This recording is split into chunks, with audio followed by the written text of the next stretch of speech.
Friends, आज हम लोग डिस्कस करेंगे difference between act, rule and regulation के बारे में।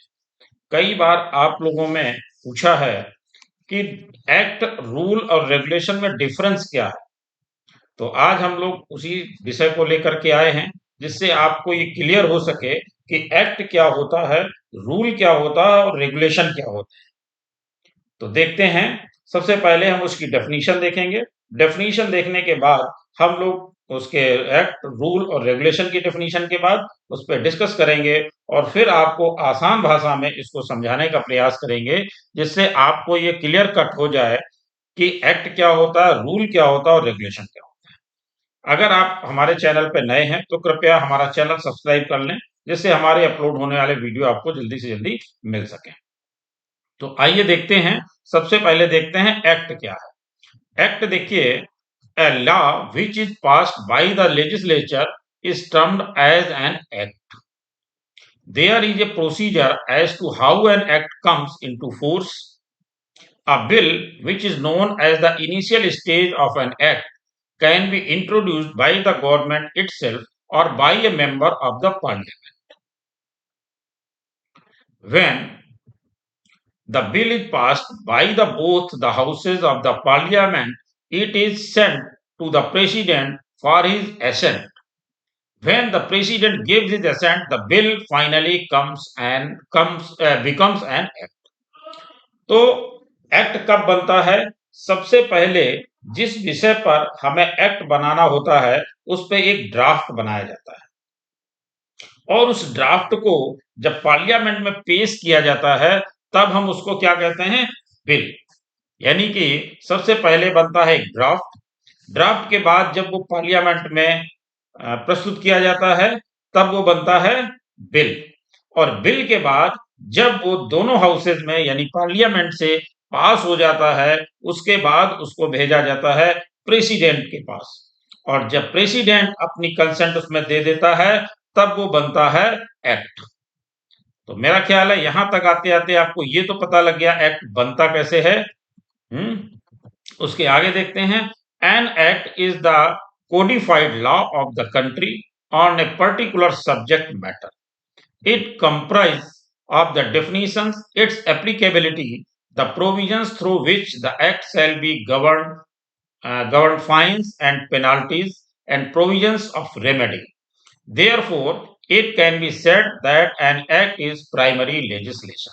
यानी कि इसको एक प्राइमरी लेजिस्लेशन भी कहते हैं। An act is specific as it covers a specific situation. For example, the provisions related to negotiable instruments are provided under the Negotiable Instruments Act 1881. The rules and regulations framed should always be consistent with the act. तो ये तो था आपका act. An act is a public document and therefore any citizen of the country can have access to it. तो सबसे पहले मैंने आपको बताया क्या बनता है? ड्राफ्ट। ड्राफ्ट के बाद जब वो पार्लियामेंट में प्रेजेंट होता है तो हो जाता है बिल।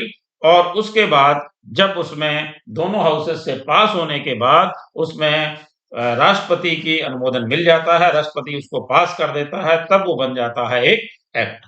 और ये एक्ट एक पब्लिक डॉक्यूमेंट होता है और किसी भी सिटीजन को इसको एक्सेस करने का, देखने का और पढ़ने का अधिकार होता है।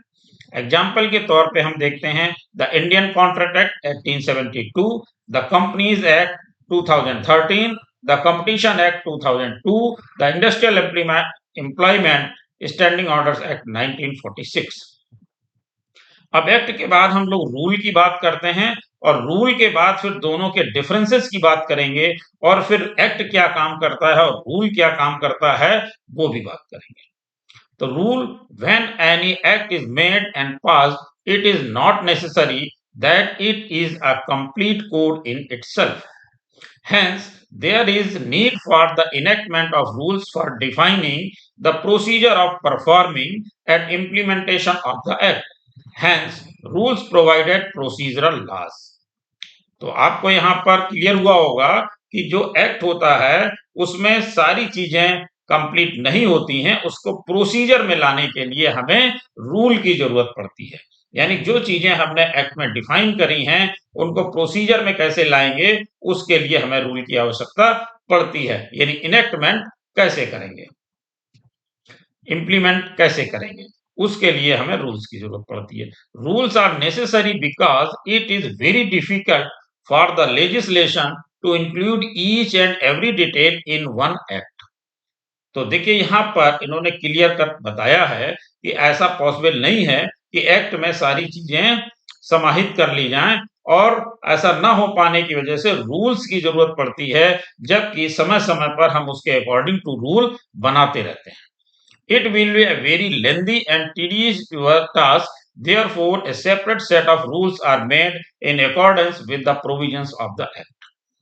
Where an Act is termed as primary legislation, rules are secondary in nature. Therefore, the rules cannot go beyond the parent Act legislation, and in case of any conflict between the provisions of an Act and rules, the provisions of the Act shall prevail. अब देखिए यहाँ पर अभी हम लोग जब इसका discussion करेंगे थोड़ा सा और आगे बढ़ेंगे, उसके पहले आपको बता दें कि दोनों में क्या डिफरेंस यहाँ पर बताया। In case of any conflict between the provisions of an act and rules, the provisions of the act shall prevail. अगर एक्ट और रूल में कहीं कोई कंफ्यूजन आता है तो हमेशा एक्ट जो है वो प्रिवेल करेगा, रूल्स प्रिवेल नहीं करेगा। यहाँ पर इससे संबंधित ये एग्जाम्पल दिए हुए हैं कि कौन कौन से आते हैं। अब हम लोग रेगुलेशन की बात कर लेते हैं, फिर दोनों का डिफरेंस की बात करते हैं। तो देखिए रेगुलेशन में क्या है, at common parlance the terms rules and regulations are similar, however regulations are more rigid in nature than rules. Rules की अपेक्षा जो आपके रेगुलेशन होते हैं वो थोड़ा सा ज्यादा कठिन होते हैं, और जैसे कि रूल्स होते हैं तो रूल्स ना बना करके कई बार रेगुलेशन बनाए जाते हैं। तो regulation have a force of law as these are the orders passed by an executive authority on the conduct of any legislation. तो एक्ट के हिसाब से जैसे कि रूल्स बनाए जाते हैं, वैसे ही एक्ट के हिसाब से कई बार रेगुलेशन भी बनाए जाते हैं, जो किसी न किसी अथॉरिटी को इसकी पावर दी जाती है, वो अथॉरिटी इसके रेगुलेशंस को बनाती है। Such regulations are passed for the application of the act, and therefore there can be more than one set of regulations. These are not passed before the houses of parliament but are required to be published in the government gazette to become legal. तो देखिए regulation के ये parliament में पास नहीं होते हैं, लेकिन इसको लीगल करने के लिए गवर्नमेंट क्या करती है, इसको गजट करती है, तभी ये लीगल होते हैं। The act is the parent law and the regulation passed is the supplement and are subordinate in nature. The laws are passed, however, the regulations are in charge to ensure and enforce the laws. The main difference between rules and regulations is that the regulations are legally binding, whereas rules are not. On the one hand, an act is supreme, rules and regulations are its subsidiary. तो यहां पर आपको देखिए फिर clear किया जा रहा है कि एक्ट क्या है, एक्ट सुप्रीम है। हमेशा ध्यान रखिए एक्ट सुप्रीम है और rules and regulations are its subsidiary, ये इसके सहायक हैं। इसके बाद यहाँ पर एग्जाम्पल में द कंपटीशन एक्ट 2002 और ये सारे दिए गए हैं। इसमें the supreme court legal services committee regulation 1996 have been made by the central authority in accordance with the Legal Services Authorities Act 1987. अब देखिए यहाँ पर थोड़ा सा डिफरेंस की बात कर लेते हैं और एक बार फिर से उसको हम बहुत समरी में देख लेते हैं। जो हमारा एक्ट है, एक्ट में क्या क्या चीजें आपको बताई हैं। ये जब पहले ड्राफ्ट बनता है, ड्राफ्ट बनने के बाद बिल बनता है, जब पार्लियामेंट में पास होता है, प्रेजेंट होता है तो इसको बिल कहते हैं। उसके बाद जब पार्लियामेंट से पास हो जाता है और इसमें प्रेसिडेंट की भी असेंट मिल जाती है, तब ये हो जाता है एक्ट। ये तो बात हो गई हमारी एक्ट की। एक्ट के बाद अब हम बात करते हैं रूल्स की। रूल्स में क्या चीजें हैं, एक बार फिर से देखते हैं। It is the act legislation which contain the rules, rules contain in the standard methods and procedures. तो रूल्स क्या रखता है, स्टैंडर्ड मेथड रखता है और प्रोसीजर रखता है एक्ट को क्रियान्वित करने के लिए। Which will be related to a provision which is contained in the act, it is framed by the powers given in the act. तो जो पावर्स एक्ट में दी जाती हैं उन्हीं पावर्स को आगे इंप्लीमेंट करने के लिए, प्रोसीजर में लाने के लिए रूल्स का प्रयोग किया जाता है। तो मेरा ख्याल है आपको क्लियर हो गया होगा कि एक्ट क्या है और रूल क्या है। अब एक चीज और देख लेते हैं। However, rules by no means can go beyond the power conferred by the act or extend the same. अगर कोई चीज आपकी एक्ट में नहीं दी गई है और रूल्स में दी गई है तो वो कभी भी प्रिवेल नहीं करेगी। प्रिवेल वही करेगा जो एक्ट में दिया गया होगा। एक बार फिर से, however, rules by no means, rules का कोई मतलब नहीं है। However, rules by no means go beyond the power conferred by the act.